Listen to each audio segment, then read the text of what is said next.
Good morning, Ram Ram भी, राम राम। जय Mahakal, good morning, जय महाकाल। चलिए, आ रही है आवाज़? क्लियर है? आवाज़ आ रही? आ तो रही है, बहुत तेज आ रही है। चलिए, आप लोग नहीं बताते, हम ही को देखना पड़ता है। चलिए, राम राम, सभी को राम राम। तो चलिए स्टार्ट करते हैं। यहाँ पर देखो दिया गया है कि अकबर कालीन किस भवन या किस भवनों की स्थापत्य योजना बौद्ध स्थापत्य से प्रेरणा मिली है। मतलब ये पूछा है कि अकबर कालीन ऐसी कौन सा भवन है जो आपके बौद्ध परिपथ की तरफ का है। यहाँ पर दोस्तों ऑप्शन क्या हो जाएगा 1 नंबर में? तो ऑप्शन क्या हो जाएगा? C number. दोस्तों यहाँ पर उपयुक्त में से का और खा दोनों, अर्थात जो फतेहपुर सीकरी का पंच महल बना है और सिकंदरा में जो अकबर का महल है, ये आपका स्थापत्य, ये नमूना जो बना है वो बौद्ध स्थापत्य की तरह है। तो ऑप्शन राइट हो जाएगा आपका सी नंबर, जो कि सभी का जवाब बिल्कुल राइट आ गया है। अगला क्वेश्चन दिया गया है, कह रहा है दसराग युद्ध निम्नलिखित में से किस नदी के तट पर हुआ था। चलिए बताना है कि दसराग युद्ध किस नदी के तट पर हुआ था। इसका ऑप्शन क्या हो जाएगा? तो इसका ऑप्शन भी हो जाएगा रावी नदी। क्या बन जाएगा? रावी नदी। अगर हम आपसे एक क्वेश्चन पूछ लेते हैं, आप लोगों से एक क्वेश्चन पूछ रहे हैं, रावी नदी का पुराना नाम क्या था? चलिए बताइएगा, कमेंट करिएगा, रावी नदी का पुराना नाम क्या था? कमेंट करें जल्दी से, रावी नदी का पुराना नाम क्या था? परुश्री नदी। याद रखिए, रावी नदी का पूरा नाम था परुश्री नदी, ठीक है ना। तो दोस्तों भरत वंश और आपके दास मतलब 10 अन्य राजाओं के बीच ये आपका युद्ध हुआ था। याद रखिए, भरत वंश के साथ और 10 अन्य राजा के बीच ये युद्ध हुआ था। आगे बढ़िए, क्वेश्चन आपसे दिया गया है, कह रहा आपसे यहाँ पर है कि किसने सफलतापूर्वक विद्रोह करके जहांगीर को अपने सैनिक कैंप में बंदी बना लिया था। चलिए 3 का जवाब देना है। और देखिए 3 की अगर बात करते हैं तो ऑप्शन क्या हो जाएगा? कह रहा है किसने सफलतापूर्वक विद्रोह करके जहांगीर को अपने सैनिक कैंप में बंदी बना लिया। यहाँ पर ऑप्शन बी हो जाएगा महावत खां। क्या बनेगा? महावत खां ने सफलतापूर्वक विद्रोह करके जहांगीर को अपने सैनिक कैंप में बंदी बनाया था। ऑप्शन आपका राइट हो जाएगा बी नंबर। आगे बढ़िए, क्वेश्चन आपसे अगला दिया गया है, कह रहा है निम्न में से किस स्थल पर स्थित स्तूप अवशेषों से अशोक की पाषाण पर उद्गृत प्रतिमा उसके नाम से प्राप्त है। मतलब यहाँ पर दे सकते हैं, आपका जो आंसर होगा वो आपका डी नंबर हो जाएगा। कह रहा है आपका कनक नहली, ये जो आपका दोस्तों आपका है स्थल, यहाँ पर स्तूप जो आपके अवशेष हैं अशोक की पाषाण से उद्गृत प्रतिमा उसके नाम के साथ प्राप्त हुई है। ऑप्शन आपका डी राइट हो जाएगा, डी नंबर बन जाएगा। ठीक है, ये कर्नाटक में है। कहाँ पर है? कर्नाटक राज्य में आपका पड़ता है। आगे बढ़िए, क्वेश्चन दिया गया है कि प्रथम बौद्ध संगीति का अध्यक्ष इनमें से कौन था। चलिए क्वेश्चन नंबर 5 देना है। और 5 की अगर बात करते हैं तो ऑप्शन क्या बनेगा? प्रथम बौद्ध संगीति का अध्यक्ष इनमें से कौन था। देखिए यहाँ पर जो ऑप्शन आपका दिया गया है लगभग सभी का जवाब सही होगा। यहाँ पर देखिए महाकश्यप। क्या हो जाएगा? महाकश्यप इसका जो आंसर आपका राइट हो जाएगा। एक क्वेश्चन आपसे बनता है, क्या बनेगा कि प्रथम बौद्ध संगीति किसके समय में हुई थी। ये आप लोग जवाब दीजिएगा, जल्दी बताइएगा। आप लोग फास्ट जवाब दीजिए भैया, आपसे पूछते हुए चलेंगे। आपको तैयारी है कि नहीं है कि सिर्फ हम ही हल्ला मारते रहते हैं?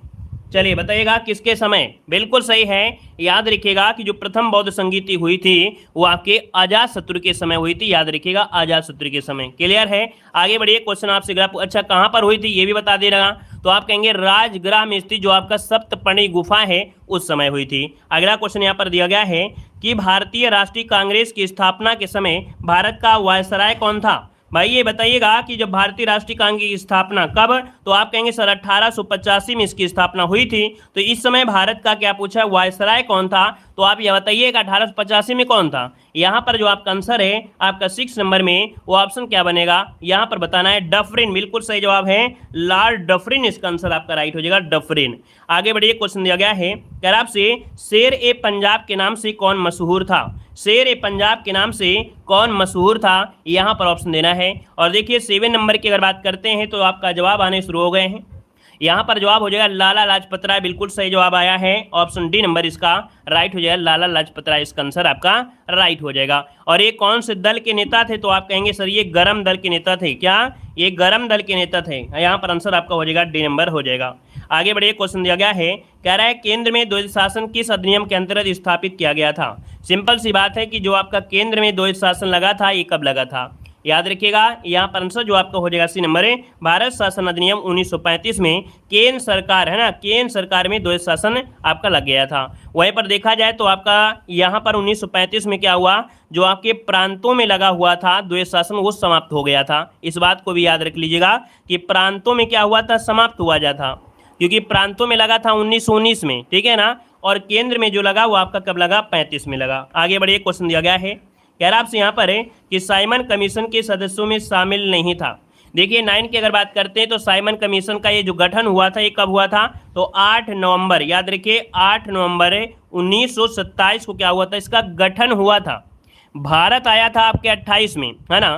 तो यहाँ पर जो आपका आंसर है वो आपका सी हो जाएगा, मैरिस वेयर। ये दोस्तों ये आपका शामिल नहीं था, अन्य इसमें से आपके शामिल थे। आगे बढ़िए, क्वेश्चन दिया गया है, कह रहा आपसे भारत छोड़ो आंदोलन के समय भारत का प्रधान सेनापति इनमें से कौन था।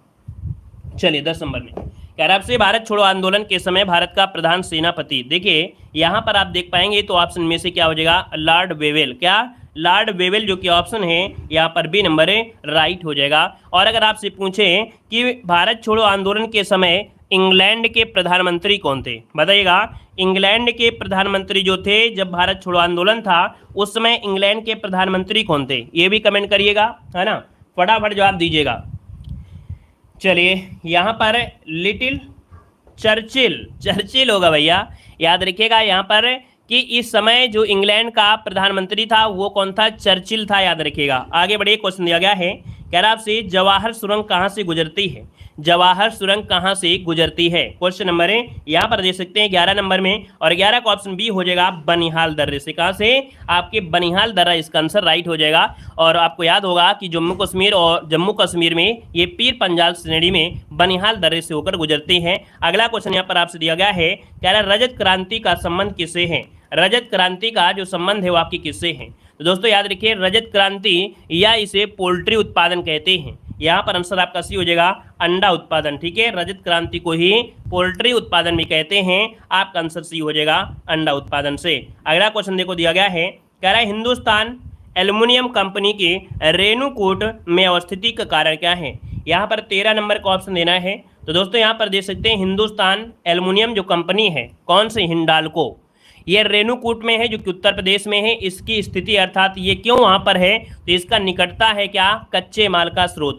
यहाँ पर जो आंसर आपका है वो आपका बी हो जाएगा, कच्चे माल के स्रोत क्या है, इसमें निकट मिल जाते हैं। कोई भी कंपनी हो या कोई भी चीज़ हो, जब कच्चा माल पास में मिल जाता है तो उसमें खर्चा कम लगता है, ठीक है ना। तो ऑप्शन बनेगा आपका बी नंबर है। अगला क्वेश्चन आपसे दिया गया है, कह रहा है भारत में समुद्री तटरेखा की कुल लंबाई जो है कितनी है। चलिए भारत में समुद्री तटरेखा की जो लंबाई है वो आपकी कितनी है, नोट करिएगा। यहाँ पर देखिए आपका जो आंसर क्या होगा 14 नंबर में, बिल्कुल सही जवाब है। यहाँ पर देखिए 7516, क्या 7516 होता है, लेकिन ऑप्शन में नहीं है तो लगभग एवरेज तो लगा ही सकते हैं ना। तो आपका आंसर बन जाएगा यहाँ पर ये नंबर हो जाएगा। यहाँ पर आपने पढ़ा है 7516, लेकिन ऑप्शन है तो आप आंसर उसके हिसाब से लगा दीजिएगा। अगला देखो दिया गया है, कह रहा आपसे 2011 की जनगणना के आंकड़ों के अनुसार निम्न राज्यों में से किसमें जनसंख्या घनत्व सबसे कम है। चलिए यहाँ पर जवाब देना है, जनसंख्या घनत्व जो आपकी सबसे अधिक है वो आपकी कहाँ पर है, सॉरी कम पूछा गया है 15 नंबर में। यहाँ पर देखिए 15 नंबर का जो ऑप्शन दिया गया है यहाँ पर राइट हो जाएगा, सी नंबर है। याद रखिए अरुणाचल प्रदेश में क्या है, यहाँ पर कम है, याद रखिए कम है, ठीक है ना। कितनी है, लगभग 17 व्यक्ति प्रति वर्ग किलोमीटर में निवास करते हैं। अगला क्वेश्चन यहाँ पर आपसे दिया गया है, कह रहा है प्रधानमंत्री कृषि सिंचाई योजना के विस्तार को किस वर्ष तक मंजूरी दी गई थी। तो दोस्तों यहाँ पर देख सकते हैं कि कृषि क्या दिया है कि प्रधानमंत्री कृषि सिंचाई योजना, इसको विस्तार किस वर्ष मंजूरी दी गई है। यहाँ पर 16 नंबर का ऑप्शन बनेगा सी नंबर 2026 का, 2026 इसका जो ऑप्शन है यहाँ पर राइट हो जाएगा, ऑप्शन सी बन जाएगा। अगला क्वेश्चन यहाँ पर आपसे दिया गया है कि पेरी अर्बन कृषि रहते हैं, पेरी अर्बन कृषि रहते हैं आपसे कह रहा है।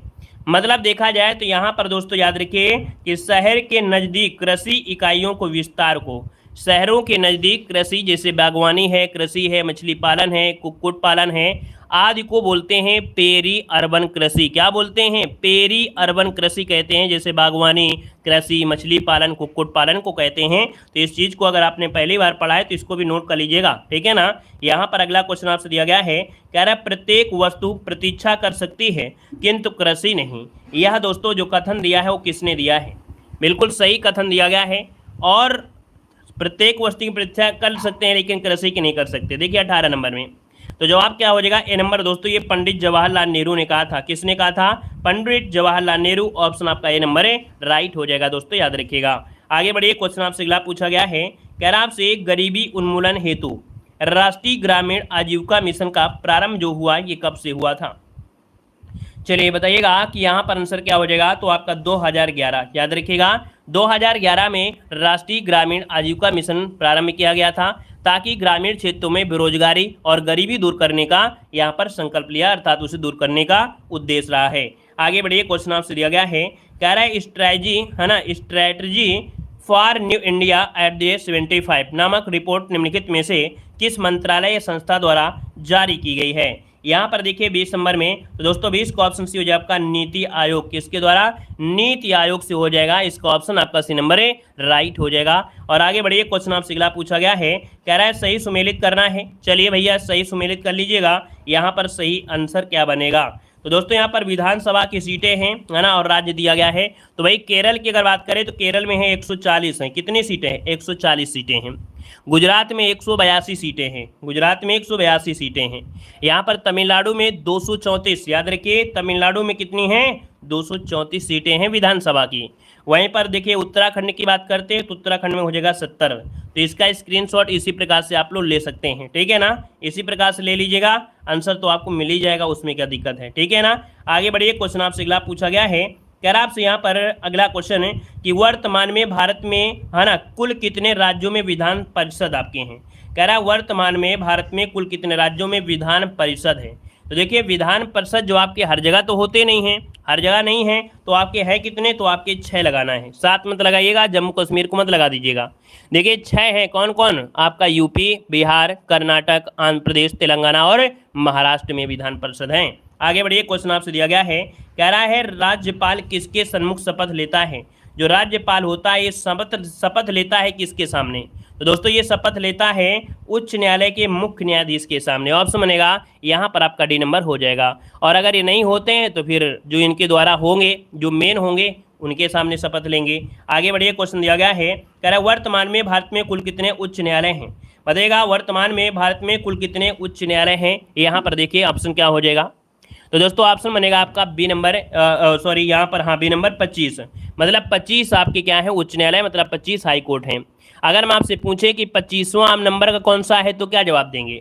अगर हम आपसे क्वेश्चन कर दिया जाए कि 25वें नंबर का जो आपका है वो आपका कौन सा है, तो दोस्तों आंध्र प्रदेश के अमरावती में, क्या आंध्र प्रदेश के अमरावती में ये देश का 25वां उच्च न्यायालय है, याद रखिएगा। आगे बढ़िए, क्वेश्चन आपसे दिया गया है, कह रहा है कौन सा अनुच्छेद अस्पृश्यता के उन्मूलन से संबंधित है? दोस्तों अस्पृश्यता के उन्मूलन से संबंधित आपसे पूछा गया है। और यहाँ पर जो आपका 25 नंबर है वो आपका ये हो जाएगा अनुच्छेद 17। दोस्तों याद रखिए छुआछूत जो आपका है ना समता का अधिकार में, ये एक आपका विशेष लागू होता है, अस्पृश्यता के अंत की घोषणा करता है। ऑप्शन बनेगा यहाँ पर आपका ये नंबर हो जाएगा। 19 में क्या दिया गया है? स्वतंत्रताएं दी गई हैं, ठीक है ना। और 18 में दी गई हैं क्या? पदवी संबंधित दी गई हैं उपाधियाँ। आगे बढ़िए, क्वेश्चन दिया गया है, कह रहा है बल आघूर्ण का मात्रक पूछा गया है, यहाँ पर 26 नंबर। दोस्तों 26 नंबर बताइएगा बल आघूर्ण का मात्रा क्या होता है? तो याद रखिएगा न्यूटन मीटर। क्या होता है? न्यूटन मीटर होता है। दोस्तों याद रखिएगा बल आघूर्ण एक राशि कैसी है? तो दोस्तों बल आघूर्ण आपकी सदिश राशि है। क्या है? आपकी सदिश राशि है, याद रखिए सदिश राशि है। यहाँ पर आगे बढ़िए, क्वेश्चन आपसे अगला पूछा गया है, यहाँ पर दिया गया है कि गामा कीड़ों की जो खोज किया था वो किसने की थी? चलिए भैया बताना है कि गामा कीड़ों की जो खोज किया वो किसने किया था 27 नंबर में।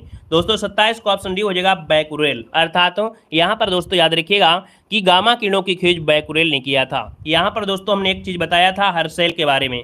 हर्शेल ने क्या किया था? औरक्त है ना, क्या और रक्त किरणें जो आपकी थी और रक्त विकिरण उनकी खोज आपके हर्शेल ने किया था। मार्कोनी ने क्या किया था? मार्कोनी ने किया था दीर्घ रेडियो तरंग। क्या? दीर्घ रेडियो तरंग। वहीं पर जो रिटर है, रिटर ने क्या किया था? तो रिटर ने पराबैंगनी किरणों को खोज किया था। इनको भी आप लोग कॉपी में एक जगह नोट कर लीजिएगा जो हमने बताया है। अगला दिया गया है कि मानव शरीर में सबसे अधिक मात्रा में पाया जाने वाला तत्व इनमें से कौन सा है? 28 नंबर को लॉक करना है। सबसे ज़्यादा मात्रा में पाया जाने वाला तत्व इनमें से कौन सा है? तो आपकी बॉडी में मिलता है ऑक्सीजन दोस्तों, याद रखिएगा। ठीक है, बॉडी में पूछा है 65%। कितना? 65% तत्व जो होता है वो आपका ऑक्सीजन का होता है, याद रखिएगा। वायुमंडल की बात नहीं कह रहा है, ठीक है ना। उसके बाद देखा जाए कार्बन, आपके बॉडी में 18% कार्बन होता है, याद रखिए। लेकिन वायुमंडल में 0.03 इतना परसेंट होता है, ठीक है। यहाँ पर याद रखिएगा हाइड्रोजन होता है 10%, ठीक है। हाइड्रोजन कितना होता है? 10% होता है। नाइट्रोजन होता है 3% होता है। आगे बढ़िए, क्वेश्चन दिया गया है, कह रहा आपसे बेरी बेरी रोग किस विटामिन की कमी के कारण होता है? बेरी बेरी तो आपने पढ़ा ही होगा, तो ये बताइएगा बेरी बेरी रोग जो आपका है ना, बेरी बेरी जो रोग है यहाँ पर आपका आंसर क्या होगा? तो आप कहेंगे सर बेरी बेरी होता है विटामिन B1। क्या लॉक करेंगे? यहाँ पर लॉक करेंगे ऑप्शन आपका बी, इसका राइट हो जाएगा। यहाँ पर विटामिन B1 हो जाएगा, याद रखिएगा। विटामिन B1 का रासायनिक नाम पूछ लेता है, विटामिन B1 का रासायनिक नाम पूछता है तो आपको कहेंगे थायमीन। क्या होता है? थायमीन होता है। क्वेश्चन आपके पूछे जाते हैं। यहाँ पर देखो अगला क्वेश्चन दिया गया है कि मांसपेशी, क्या दिया है? मांसपेशी दिया गया है। मांसपेशी एवं अस्थि के जोड़ को क्या कहते हैं? जो मांसपेशियां होती हैं और अस्थियां होती हैं, इनके जोड़ को क्या कहते हैं? दोस्तों इस जोड़ को कहा जाता है टेंडन। क्या बोलते हैं? टेंडन कहते हैं, टेंडन कहते हैं। वहीं पर एक शब्द क्या होता है? अस्थि से अस्थि, मतलब जो हड्डियों से जुड़ी होती हैं वो होता है लिगामेंट। जो लोग लिगामेंट जवाब दे रहे हैं तो आपको बता दें लिगामेंट होता है अस्थि से अस्थि, अर्थात एक हड्डी आपकी ये है और एक हड्डी ये है, इस बीच में जो जुड़ा है ना लिगामेंट। जब बूढ़े हो जाते हैं तो ये लिगामेंट कम हो जाता है, तभी बुढ़े जब होते हैं ना, उठते बैठते उनकी हड्डियां या बॉडी चर चर मचती है, तो वो लिगामेंट के कारण होता है, याद रखिएगा। ठीक है ना, याद रहेगा। और यहाँ पर न्यूरॉन तो आप लोग जानते हैं कि न्यूरॉन जो होती है ये तंत्रिका ऊतक की इकाई होती है जिसे न्यूरॉन कहते हैं। आगे बढ़िए, क्वेश्चन आपसे दिया गया है, कह रहा है मैंने यह काम कर लेना चाहिए वाक्य में अशुद्ध अंश कौन सा है? तो ये तो पता चल गया है अशुद्धि है। अशुद्धि तो मिल गई है कि क्या अशुद्धि है, आप लोग बताइए क्या आंसर आपका बन जाएगा। मैंने यह काम होना चाहिए क्या, या मुझे? यहाँ पर आप कहेंगे सर ये गलती है, ऑप्शन आपका ए नंबर हो जाएगा।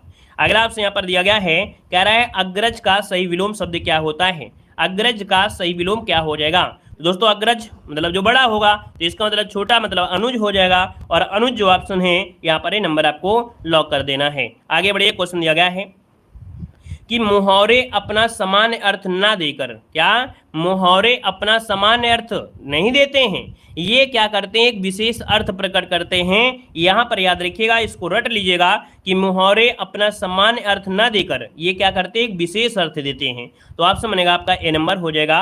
आगे बढ़िए, क्वेश्चन दिया गया है, कह रहा है एक पंथ दो काज, यहाँ पर लोकोक्ति का अर्थ देना है।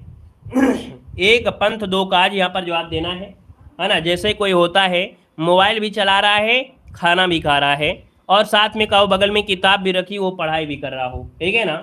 कोई गेम खेल रहा है, कोई हमारा वीडियो भी देख रहा है। तो इस प्रकार से एक पंथ दो काज, यहाँ पर ऑप्शन जो हो जाएगा 34 नंबर में क्या बनेगा? आपका जवाब डी हो जाएगा। एक ही काम से दो लाभ हो रहे हैं, ठीक है। यहाँ पर जो आंसर आपका है वो आपका बनेगा डी नंबर है। याद रखिए, एक ही काम से दो लाभ हो जाएंगे, एक पंथ दो काज हो जाएगा दोस्तों। एक ही समय में दो दो काम हो रहे हैं। यहाँ पर दिया है तपस्वी का स्त्रीलिंग क्या होता है? दोस्तों तपस्वी का होता है तपस्विनी। क्या होता है? तपस्विनी। कौन सा? ऑप्शन आपका ए नंबर है, राइट हो जाएगा, तपस्विनी हो जाएगा। और अगला क्वेश्चन यहाँ पर दिया गया है जो कि आपको मालूम है समान जागरूकता अर्थात स्टैटिक जीके से। यहाँ पर दिया है किस देश में ग्वादर बंदरगाह का विकास चीन की सहायता से किया जा रहा है? ये रिलेटेड है, आपका क्वेश्चन करंट अफेयर से रिलेटेड है। तो दोस्तों यहाँ पर आंसर देना है। आपका जो आंसर है यहाँ पर राइट क्या हो जाएगा? तो राइट आंसर आपका डी हो जाएगा दोस्तों, पाकिस्तान। याद रखिए, पाकिस्तान में ये जो आपका ग्वादर बंदरगाह है इसका विकास चीन की सहायता से किया जा रहा है। आगे बढ़िए, क्वेश्चन आपसे दिया गया है, कह रहा है निम्न में से तजाकिस्तान की राजधानी क्या है? चलिए, राजधानी आ गई है, मतलब आपको ध्यान देना है। तजाकिस्तान। देखो हम ध्यान देने की इसलिए बात करते हैं कि भैया राजधानी तो आप लोग डेली डेली नहीं पढ़ते हैं, लेकिन हम डेली जब आपको मॉडल पेपर पढ़ाते हैं तो 4 से 5 राजधानियां तो मिल जाती हैं, और जब डेली 4-5 राजधानियां पढ़ेंगे तो भाई साहब आपसे ज़्यादा बुद्धिमान कोई नहीं होगा, क्योंकि आप डेली समय दे रहे हैं, डेली मेहनत कर रहे हैं, अपना महत्वपूर्ण समय, बहुमूल्य समय आप हमारे चैनल पे दे रहे हैं, और आपको हम वो चीज़ दे रहे हैं जो आपका मॉडल पेपर है, जिससे आपके एग्जाम में पूछे जाते हैं। तो भैया जो चीज़ें आपको कठिन लगती हैं डेली डेली 4-4 पॉइंट नोट करिएगा, आराम से रट जाएंगी। देखो दिया गया है आपसे तजाकिस्तान। सिंपल सी बात है कि यहाँ पर जो तजाकिस्तान की राजधानी है वो दशानबे है। क्या है? यहाँ पर दशानबे है, और इसका जो आंसर आपका बनेगा वो आपका सी वाला आपका राइट हो जाएगा, दशानबे हो जाएगा। अगर हम आपसे पूछे कजाकिस्तान की राजधानी, तो दोस्तों याद रखिएगा कजाकिस्तान की राजधानी जो आपकी है कजाकिस्तान, ये है आपका कजाकिस्तान की है, याद रखिए कजाकिस्तान की हो जाएगा। ठीक है, कजाकिस्तान हो गया। अच्छा, अगर पूछें कि उज्बेकिस्तान की राजधानी क्या है, याद रखिए उज्बेकिस्तान की राजधानी क्या है? तो आपकी ताशकंद है। याद रखिए ताशकंद एक आपकी घटना घटित हुई थी, याद आ गया होगा किसी को।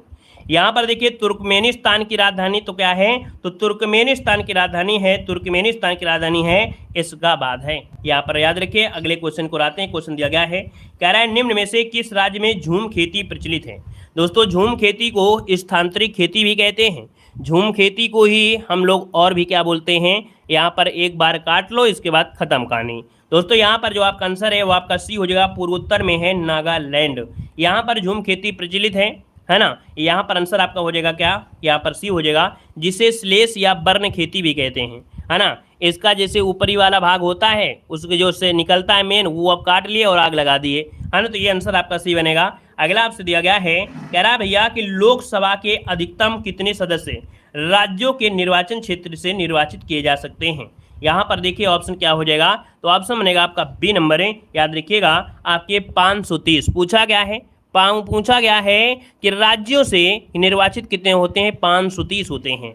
आगे बढ़िए, क्वेश्चन आपसे अगला पूछा गया है, कह रहा है विश्व श्रमिक दिवस कब मनाते हैं? जवाब देना है कि विश्व श्रमिक दिवस जो मनाते हैं ये कब मनाते हैं, इसका राइट आंसर क्या हो जाएगा? यहाँ पर देखिए 50 नंबर में 50 का ऑप्शन क्या बनेगा, कमेंट करें जल्दी से। पर विश्व श्रमिक दिवस दिया गया है और आपका जवाब क्या हो जाएगा? जवाब क्या बनेगा भाई? यहाँ पर ये नंबर है 1 मई, जिसको ऑप्शन आया है राइट हो जाएगा, 1 मई को हो जाएगा। अच्छा, अगर क्वेश्चन पूछे 3 मई को क्या मनाते हैं, तो भैया विश्व प्रेस स्वतंत्रता दिवस, है ना। विश्व प्रेस स्वतंत्रता दिवस ये आपके 3 मई को मनाते हैं, विश्व प्रेस स्वतंत्रता दिवस। 8 मई बता दीजिए, 8 मई को क्या मनाते हैं? रेड क्रॉस, दोस्तों याद रखिएगा रेड क्रॉस जो दिवस होता है ये मनाते हैं 8 मई को मनाते हैं, याद रखिएगा। वहीं पर 11 मई को क्या मनाते हैं? तो राष्ट्रीय प्रौद्योगिकी दिवस मनाते हैं आपके 11 मई को। क्लियर हुआ? आगे बढ़िए, क्वेश्चन दिया गया है, कह रहा है दक्षिण एशियाई क्षेत्रीय सहयोग संघ सार्क का मुख्यालय कहाँ पर है?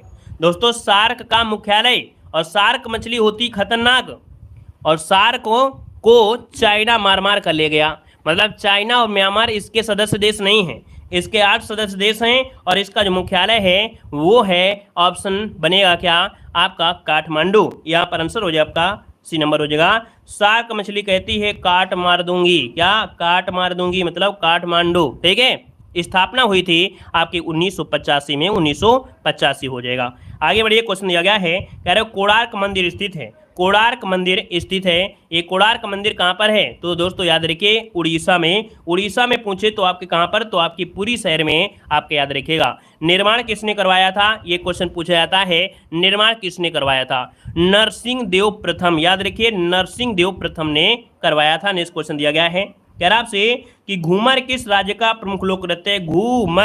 घूमर जो नृत्य है कहाँ का है? दोस्तों घूमर राजस्थान का है, याद रखिएगा। यहाँ पर आंसर बनेगा आपका जवाब डी नंबर है, राजस्थान इसका आंसर है, राइट हो जाएगा, राजस्थान का है। ठीक है, एक जनजाति है भील जनजाति। तो भील जनजाति की जो आपकी कह सकते हैं स्त्रियां हैं, भील जनजाति की स्त्रियां हैं, ये डांस करती हैं, नृत्य करती हैं। आगे बढ़िए, क्वेश्चन दिया गया है कि भाभा परमाणु अनुसंधान केंद्र कहाँ पर अवस्थित है? बताना है भाभा परमाणु अनुसंधान संस्थान जो है ये कहाँ पर स्थित, इसका ऑप्शन क्या बनेगा? वेरी गुड, बहुत अच्छे। देखिए 54 नंबर की अगर बात करते हैं तो ऑप्शन लगभग सभी का जवाब आना चाहिए, क्योंकि इस क्वेश्चन को हमने कई बार पढ़ाया है। ये ट्राम्बे में है। कहाँ पर है?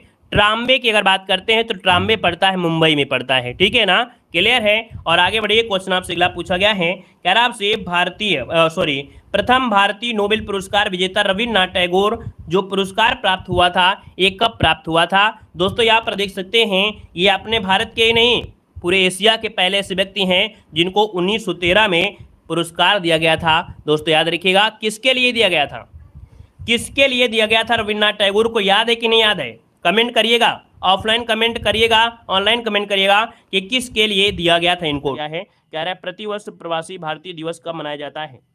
चलिए बताएगा कि प्रति वर्ष भारतीय प्रवासी दिवस जो मनाया जाता है ये कब मनाया जाता है। तो दोस्तों यहाँ पर कहेंगे सर 9 जनवरी को मनाते हैं, ऑप्शन क्या हो जाएगा, सी नंबर है, 9 जनवरी को मनाया जाता है। दोस्तों एनआरआई जिसे बोलते हैं ना, भारतीय प्रवासी दिवस अर्थात एनआरआई दिवस मनाते हैं 9 जनवरी। आपको याद होगा कि 9 जनवरी 1915 को दक्षिण अफ्रीका से, है ना, कौन, तो भारत में गांधी जी आपकी वापसी की याद में ये आपका होता है।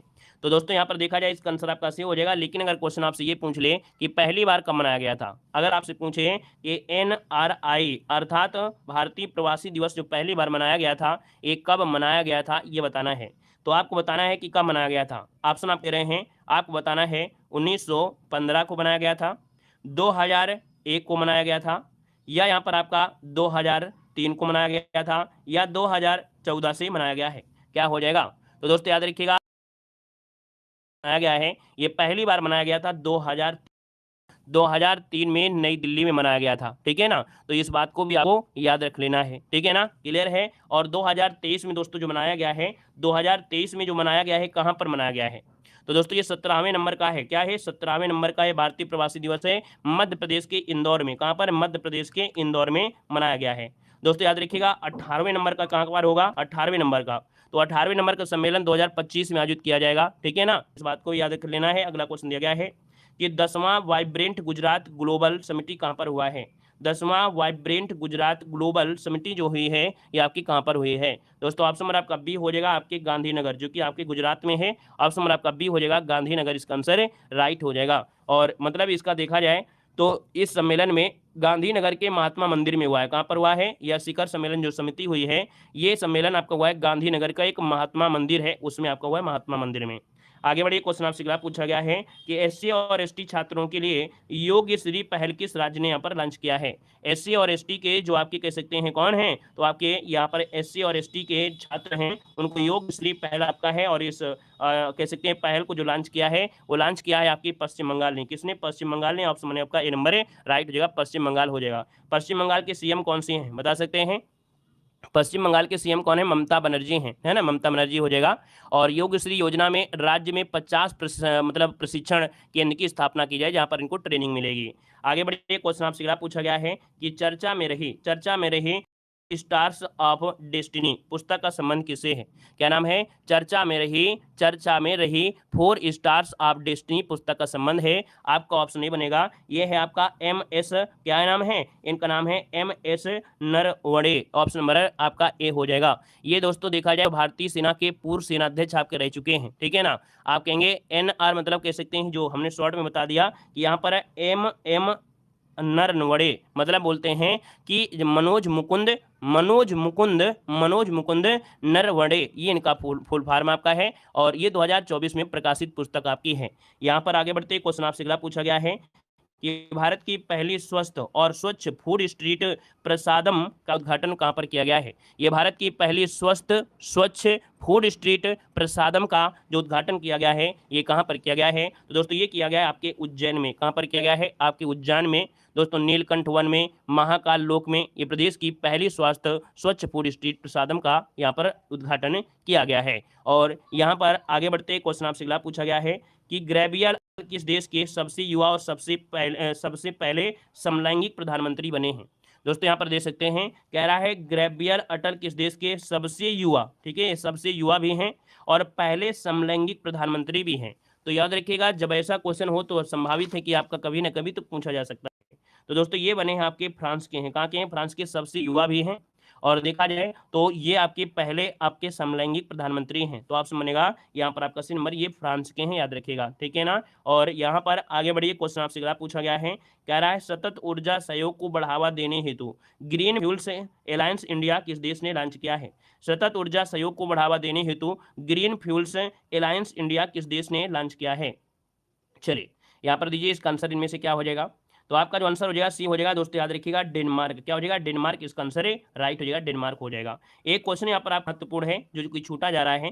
क्वेश्चन पूछेगा 2024 में, क्या पूछेगा 2024 में यूनेस्को, क्या है यूनेस्को, यहाँ पर देखें 2024 में यूनेस्को का जो 76 नंबर का, क्या 76वें नंबर की अध्यक्षता कौन करेगा। ये दोस्तों याद रखिए 76वें नंबर की जो अध्यक्षता करेगा वो दोस्तों याद रखिए भारत। कौन करेगा, भारत करेगा। ये 21 से 31 जुलाई 2024 तक आपके दिल्ली में एक प्रकार से विश्व धरोहर समिति का आपका होगा। तो यहाँ पर मेजबानी करेगा कौन, भारत करेगा। इस पॉइंट को आपको याद रख लेना है, ठीक है। यहाँ पर आगे बढ़िए, क्वेश्चन आपसे अगला पूछा गया है और आपसे कह रहा है कि IIT मद्रास किस पड़ोसी देश में अपना परिसर स्थापित करेगा। IIT मद्रास किस पड़ोसी देश में अपना नया परिसर स्थापित करेगा। ऐसा क्वेश्चन हमने आपको पढ़ाया है, बताया था कि IIT मद्रास ने अपना पहला परिसर आपका खोला था तंजानिया में। कहाँ पर है, तो आपके तंजानिया में खोला था। ये दोस्तों याद रखिएगा, इनका नया परिसर आपका कहाँ खुल गया है, तो याद रखिए आपके पड़ोसी श्रीलंका में। तो ये आपके श्रीलंका में, यहाँ पर याद रखिए श्रीलंका में ये आपका नया परिसर स्थापित करेगा जो आपका IIT मद्रास है। और श्रीलंका में कहाँ पर है, तो कैंडी IIT में, ठीक है, कैंडी में IIT आपका जो कैंडी पड़ता है, यहीं पर पड़ता है, वहां पर करेगा, ठीक है। और आगे बढ़िए, क्वेश्चन आपसे अगला पूछा गया है और आपसे कह रहा है विश्व हिंदी दिवस 2024 कब मनाया गया है। विश्व हिंदी दिवस 2024 जो मनाया गया है ये कब मनाया गया है।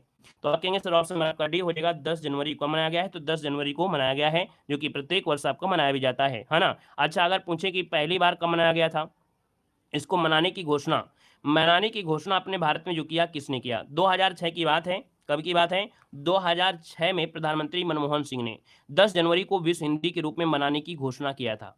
भारत में देखा जाए तो हिंदी सम्मेलन, जो आपका हिंदी सम्मेलन ये आपके 1975 जो कि नागपुर महाराष्ट्र में आयोजित किया गया था, ठीक है ना। पहला विश्व हिंदी सम्मेलन 1975 में नागपुर महाराष्ट्र में आयोजित किया गया था। एक क्वेश्चन ये बताना है 2023 में जो आपका हुआ है ना, 2023 में जो विश्व हिंदी सम्मेलन हुआ था ये कहाँ पर हुआ है, तो आप कहेंगे 2023 में फिजी में हुआ था। कहाँ पर, आपके फिजी में हुआ था दोस्तों, याद रखिएगा, ठीक है ना। चलिए आगे बढ़िए, क्वेश्चन आपसे अगला पूछा गया है कि 27वें राष्ट्रीय युवा महोत्सव का उद्घाटन कहाँ पर किया गया है। अब आंसर तो आपको दिख गया होगा, तो खुशी तो आपको मिल ही गई होगी।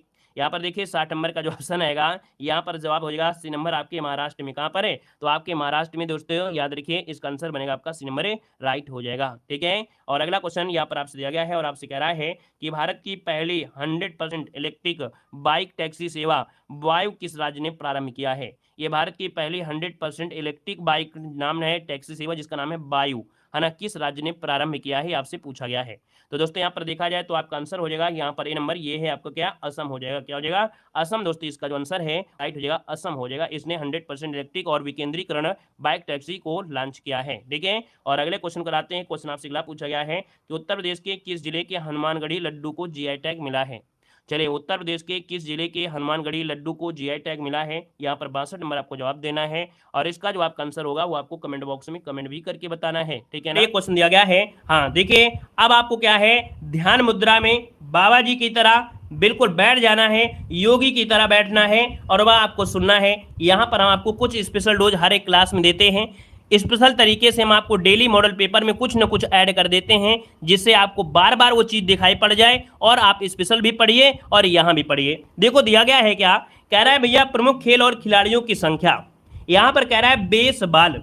दोस्तों याद रखिए, जो बेसबॉल होता है ना, ये अमेरिका का खेल है। क्या, अमेरिका का है। और दोस्तों इसमें खिलाड़ियों की संख्या होती है 9। कितनी होती है, 9 होती है। आपने देखा होगा कि बेसबॉल खेलने का जो मैदान होता है उसे बोलते हैं डायमंड। क्या बोलते हैं, डायमंड बोलते हैं। और डायमंड में दोस्तों सबसे ज्यादा बेस होते हैं। क्या, डायमंड में सबसे ज्यादा बेस होते हैं। तो याद रखिएगा कि 9 खिलाड़ी होते हैं। बेसबॉल अमेरिका का ये खेल है, याद रखिएगा। रग्बी फुटबॉल एक ऐसा खेल है जो सबसे ज्यादा प्लेयर होते हैं। रग्बी रग्बी फुटबॉल में 15 होते हैं। दोस्तों याद रखिए, रग्बी फुटबॉल में सबसे ज्यादा प्लेयर होते हैं। क्वेश्चन ये पूछे कि कौन सा ऐसा खेल है जिसमें सबसे ज्यादा प्लेयर होते हैं, तो ये आपका रग्बी फुटबॉल होता है जिसमें 15 होते हैं।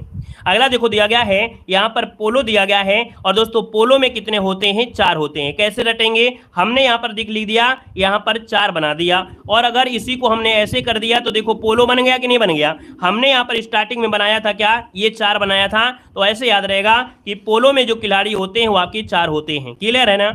यहां पर देखिए पोलो में 4 थे, लेकिन वाटर में 3 शब्द जोड़ दीजिए तो 4 + 3 = 7। मतलब यहां पर 3 शब्द आपके वाटर में थे, तो वाटर पोलो में हो गए 7 हो गए। ये भी आपको याद हो गया होगा, है ना? अभी पूरा रट जाएगा, परेशान मत होइए। यहां पर देखिए खो खो में कितने होते हैं, तो आप कहेंगे सर खो खो में होते हैं 9। ऐसे कैसे याद करेंगे? तो भैया यहां पर ऐसे दिया है, इसको हमने 9 की तरह बना दिया। लगभग लगभग आपको खा दिख रहा है कि नहीं दिख रहा है? दिख रहा है। तो खो खो में कितने होते हैं? 9 होते हैं, याद रखिएगा। यहां पर कबड्डी, तो दोस्तों कबड्डी सब लोग मिलकर साथ में खेलते हैं। क्या? कबड्डी मिलकर सब लोग साथ में खेलते हैं, तो ऐसे याद रखिएगा 7। क्योंकि आप देखते हैं कबड्डी में क्या होता है, जब एक प्लेयर जाता है यहां से बोलता है कबड्डी कबड्डी, तो इधर वाले प्लेयर भी साथ में घूमते हैं। इधर से आएंगे, इधर से पकड़ेंगे, इधर से आएंगे, इधर से पकड़ेंगे, तो 7 शब्द हो जाएगा, 7 से हो जाएगा 7। ये भी आपको याद आ गया होगा। आगे बढ़िए, क्वेश्चन दिया गया है क्या? कह रहा आपसे हॉकी, फुटबॉल, क्रिकेट में 11 होते हैं, नेटबॉल में होते हैं 7 होते हैं। याद रखिए नेटबॉल में 7 होते हैं। वॉलीबॉल में दोस्तों याद रखिए 6 होते हैं, लेकिन बास्केटबॉल में कितने होते हैं? 5 में होते हैं। ये क्वेश्चन कंफ्यूज करेगा, याद रखिएगा। यहां पर बास्केट देखो, वॉलीबॉल में कितने हैं? 6 हैं, लेकिन बास्केटबॉल में कितने हैं? 5 हैं। एक दूसरे में आपको याद रख लेना है। यहाँ पर जिम्नास्टिक में दोस्तों याद रखिए दीपा कर्माकर, आपने नाम सुना होगा, ओलंपिक में क्वालिफाई करने वाली यहाँ पर आपकी पहली महिला थी। कौन? तो आपकी जो आपकी दीपा कर्माकर, है ना? तो आपकी जिम्नास्टिक में दोस्तों क्या है? यहाँ पर 8 हैं। याद कैसे रहेगा? जिम्नास्टिक, आस्टिक, आस्टिक शब्द आ रहा है, और आस्टिक मतलब हो गया 8। तो जिम्नास्टिक में कितने होते हैं? 8 होते हैं। अभी हाल ही में दीपा कर्माकर डोप के मामले में पाई गई हैं, जिस वजह से 4 साल के लिए प्रतिबंधित कर दिया गया है। यहाँ पर टेबल टेनिस में 1 या तो डबल होता है, स्नूकर में आपका 1 होता है, और फुटसल भैया इसमें 5 होता है। ये फुटसल गेम कौन सा है भैया हमें नहीं पता है। ठीक है, आगे बढ़िए। क्वेश्चन दिया गया है, यहाँ पर खिलाड़ी और उनके उपनाम पूछा गया है, जो कि यहाँ पर क्वेश्चन आपके बनते हैं। देखो दिया गया है, कह रहा है हॉकी का जादूगर किसे कहते हैं? चलिए, या हॉकी का जादूगर किसे कहते हैं? तो दोस्तों याद रखिएगा, हॉकी का जादूगर कहते हैं मेजर ध्यानचंद को कहा जाता है। यहाँ पर दिया फ्लाइंग सिख किसे कहते हैं? तो दोस्तों फ्लाइंग फिश दिया गया, सिख नहीं बोला है, फ्लाइंग फिश। तो दोस्तों फिश ये पानी में, और पानी में दोस्तों यहाँ पर देखिए माइकल फेल्प्स, जो कि तैराकी में सबसे ज्यादा पदक, स्वर्ण पदक यही जीते हैं अमेरिका के, ये आपके हैं दोस्तों। याद रखिए माइकल फिश बोलते हैं, फ्लाइंग फिश बोलते हैं माइकल फेल्प्स को। यहाँ पर दिया फ्लाइंग सिख किसे बोलते हैं? तो फ्लाइंग सिख बोलते हैं मिल्खा सिंह को बोलते हैं। ठीक है फ्लाइंग किस की बात नहीं कह रहे हैं यहाँ पर। क्या हमारी आवाज़ तुम्हें गलत दिख रही है क्या? फ्लाइंग किस सुन रहे हो? यहाँ पर हम फ्लाइंग सिख बोल रहे हैं, फ्लाइंग फिश बोल रहे हैं। एक बच्चा कमेंट कर रहा है फ्लाइंग किस बात कर रहा है। देखो यहाँ पर बताइए, ध्यान दीजिए, इसमें प्यार के चक्कर में पड़ोगे ना, इसके चक्कर में, तो फिर पीटी रह जाएगा, उड़ जाएगा। देखो पीटी आ भी गया। कह रहा है उड़न पड़ी या गोल्डन पर्ल। दोस्तों याद रखिए, उड़न पड़ी या गोल्डन पर्ल के नाम से पीटी उषा को जानते हैं दोस्तों, पीटी उषा हो जाएगा। यहाँ पर दिया गया है सुपर मॉम, सुपर मॉम कहते हैं मैरी कॉम को। किसे बोलते हैं? सुपर मॉम बोलते हैं, मैरी कॉम को बोलते हैं। अभी हाल ही में जो आपका विवाद हुआ था स्पोर्ट्स में, है ना, शोषण हुआ था महिलाओं में, तो उसकी अध्यक्षता जो चुना गया है आपके मैरी कॉम को चुना गया है। अगला दिया गया है, यहाँ पर दिया है लाइटिंग किड। लाइटिंग किड के नाम से विश्वनाथ आनंद को जाना जाता है। इंडियन एक्सप्रेस, दोस्तों इंडियन एक्सप्रेस के नाम से किसे जानते हैं? तो दोस्तों आपके लिएंडर पेस और आपके भूपति को जाना जाता है। लिटिल मास्टर किसे कहते हैं? लिटिल मास्टर कहते हैं सुनील गावस्कर को। किसे? सुनील गावस्कर को कहते हैं। और लिटिल ब्लास्टर किसी को? मास्टर ब्लास्टर, तो दोस्तों याद रखिए मास्टर ब्लास्टर बोलते हैं विवियन रिचर्ड और आपके सचिन तेंदुलकर को। तो मास्टर ब्लास्टर सचिन तेंदुलकर, ये तो आप लोग जानते होंगे। यहाँ पर दिया है 360 डिग्री। तो दोस्तों ये देखिए 360 डिग्री दोस्तों एवी डिविलियर्स को कहते हैं। अभी हाल ही में जो आप इंडिया का मैच देखते होंगे उसमें सूर्य कुमार को आपने सुना होगा, है ना। सूर्य कुमार जो कि उसको भी लोग बोलने लगे हैं 360, क्योंकि वो जो चौके छक्के की बरसात करते हैं तो वो भी क्या होते हैं, हर दिशा में मारते हैं, इसलिए इसे 360 डिग्री बोल देते हैं। ठीक है ना। तो यहाँ पर आपका हो गया। अगला क्वेश्चन दिया है चर्ची। तो दोस्तों चर्ची जो कहते हैं वो आपके एडम गिलक्रिस्ट को बोलते हैं। यहाँ पर दिया है जंबो, और जंबो किसे कहते हैं, तो दोस्तों यहाँ पर जंबो कौन है भाई, जंबो जो दिए हैं वो आपके अनिल कुंबले को कहते हैं। याद रखिए जंबो जो कहते हैं, जंबो जो कहते हैं वो आपके अनिल कुंबले को कहा जाता है। सुपर कैट किसे कहते हैं, सुपर कैट कहते हैं क्लाइव लायड को कहते हैं। रावलपिंडी एक्सप्रेस जो पूछा जाता था पहले, यहाँ पर देखिए रावलपिंडी एक्सप्रेस आपके शोएब अख्तर को कहते हैं। यहाँ पर बंगाल टाइगर या दादा के नाम से किसे जानते हैं, बंगाल टाइगर या दादा कहते हैं सौरव गांगुली को। याद रखिए दादा बोले होंगे, ये तो बंगाल टाइगर नहीं सुने होंगे लेकिन ये सुने होंगे दादा, ये आपके सौरव गांगुली कहते हैं। यहाँ पर देखो द वाल, तो दोस्तों यहाँ पर दे सकते हैं कि आपके दोस्तों जेमी या दवाल या मिस्टर रियाबल। तो दोस्तों दवाल शब्द आपने जरूर सुना होगा। याद रखिए राहुल द्रविड़ खड़े हो जाते पिच में तो भी दीवार की तरह आउट नहीं होते, यहाँ पर आपके राहुल द्रविड़। अगला दिया गया है टर्मिनेटर। तो दोस्तों टर्मिनेटर जो आपके हैं हरभजन सिंह हो जाएंगे। और दोस्तों दिया गया है घोर पिंडो, क्या है घोर पिंडो, ये इयान पुर्तो कहते हैं। ब्लैक पर्ल बोलते हैं पेल को। और कैप्टन कूल किसे कहते हैं, दोस्तों कैप्टन कूल कहते हैं महेंद्र सिंह धोनी, जो कि देखा जाए कि आईपीएल में इस बार को यहाँ पर फाइनल में पहुंची और जीत भी हासिल की। यहाँ पर चिली कहते हैं राज्यवर्धन सिंह राठौर को। CR7 ये क्रिस्टियानो रोनाल्डो को कहते हैं जो कि फुटबॉल के प्लेयर हैं। यहाँ पर दिया गया है पॉकेट डायनमे, ये लिएंडर पेस को कहते हैं। लाइनिंग किड कहते हैं विश्वनाथ आनंद को कहते हैं। दोस्तों ढींग एक्सप्रेस कहते हैं आपके हिमा दास को। रन मशीन या चीकू, दोस्तों रन मशीन या चीकू कहते हैं विराट कोहली कहते हैं। और डांसिंग अंपायर, ये डांसिंग अंपायर क्वेश्चन पूछा गया था, याद होया गो, डांसिंग अंपायर कहते हैं विली बाउडन को बोलते हैं। यहाँ पर हरियाणा केन कहते हैं आपके कपिल देव को कहते हैं, हरियाणा केन कपिल देव को। डेनिस द मेनोस ये आंद्रे अगासी कहते हैं। द सिक्किमी स्पाइनर ये वांगचुक भूटिया को कहते हैं। और द आयरन लेडी दोस्तों याद रखिए the iron lady Karnam Malleswari हैं। और दोस्तों याद रखिए आयरन लेडी, देखिए द आयरन लेडी दोनों अलग हैं। आयरन लेडी हो जाता तो वो मणिपुर की आपकी थी, कौन सा, ओरोम सिरमिला थी, ओरोम सिरमिला है जो कि आपके मणिपुर की। द आयरन लेडी आपकी कर्णम मल्लेश्वरी हैं। पिलकर सिंह आपके संदीप हैं। हिटमैन दोस्तों रोहित शर्मा को हिटमैन के नाम से जानते हैं। मुल्तान का सुल्तान दोस्तों वीरेंद्र सहवाग को कहते हैं।